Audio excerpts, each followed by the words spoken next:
Welcome everyone, I'm Addamere and this is level 2-6 of Plants vs. Zombies Game of the Year Edition.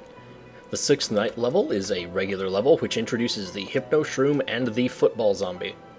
The Hypno-shroom is a single-use plant which converts the zombie that eats it to our side, causing it to turn around and attack other zombies in that lane. This makes it potentially more useful than other instant kill plants such as Potato Mine and Cherry Bomb, since it not only gets rid of a tough zombie but also recruits an ally. Hypno-shrooms cost 75 sun to place and recharge slowly.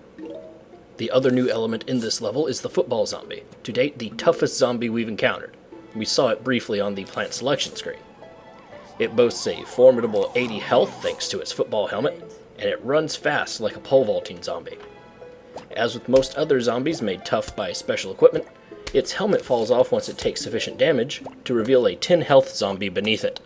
The 7 grave markers in this level give us a similar problem as to the previous level, that being that our defenses either have to be further back than I'd like them to be, or they have to be not as pretty as I'd like them to be. This time I opt for the latter, trying to go ahead and shore up defenses where I can without so much regard for keeping it all nice and neat and in a row. You'll see this later on once tougher zombies start to appear and I counter them with just row upon row upon row of these puff shrooms. It's kind of like how I'm doing now, but I'll be doing it more a little bit later. As you can see, these past few levels I've entirely invested in the sun shrooms. I think that those are better for us than a mixture of sun shrooms and sunflowers. Let me know if I'm wrong. So with this conehead zombie, I figured I'd just, I thought about using the Hypno-shroom, I thought about digging up the puff shroom and putting down a fume shroom. I thought about doing lots of things, but the thing I ended up doing was just letting him eat that first puff shroom. It's free, it doesn't matter. Place another puff shroom behind that second one I've already placed, and we're going to use the grave buster to get rid of that grave once he's down. And now we see the new zombie introduced in this level, the football zombie, and we're going to use our Hypno-shroom on him.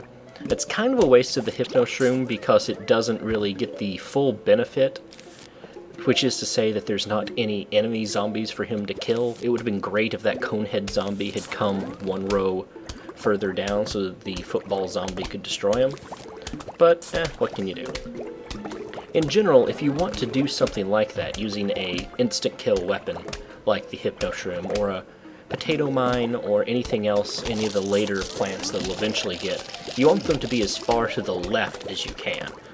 They're perfect when you've got a completely undefended row, because then you can just, instead of using them as a last resort, it's more like it was planned. It feels better that way as the player, and it's also a lot more efficient because you haven't invested time or resources into the defenses that they're supplementing. It's the most efficient possible when you can just have them be the only defense and have it be planned that way all along. So with that one grave gone, I'm able to line things up all nice and pretty. Perhaps not as pretty as I'd like it to be, but definitely a lot prettier than it has been in the past. And I'll be able to get a column of fume shrooms fairly soon. Right here we've got a little bit of a problem with the football zombie coming down with the conehead zombies. And you can see that I slightly misplaced my fume shroom there in the middle row. That entire bottom row is going to get eaten, but that's okay. Our Hypno-shroom is going to catch that football zombie, and that football zombie is just going to barrel through all those other zombies. I really shouldn't have put a fume shroom to the left of him. I should have just let him be the only defense there, because it's the only defense that was needed. But I didn't think about that ahead of time, and I just have to deal with what I've got. Our defenses weren't quite up to snuff, and this conehead zombie is going to threaten our sun shrooms and actually get through one of them before I place the Hypno-shroom here and get rid of the last zombie in the level. We click our reward then, and we are treated to a new seed packet for a new plant, the Scaredy Shroom, which we'll see next level. Hey guys, if you liked this video, feel free to subscribe to my channel. For the next video in the series, click the button on your right. To go straight to the playlist, click the button on your left. I'm Addamere, and as always, thanks for watching.